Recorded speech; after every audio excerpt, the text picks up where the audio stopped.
โดแลบร่วมแจกของขวัญต้อนรับเข้าสู่เทศกาลคริสต์มาสนี้สำหรับคนที่ชื่นชอบในคอนเทนต์ของเราโดแลบอยากขอบคุณโดยแจกรองเท้าซันต้า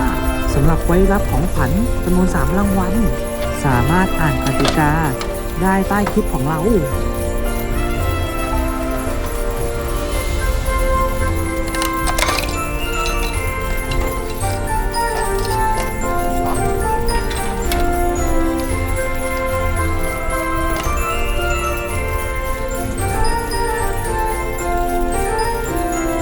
และอย่าลืมคอมเมนต์บอกกันหน่อยนะภาวนาอยากได้ของขวัญอะไรในรองเท้าซันต้ากัน Ho, ho, ho. Merry Christmas.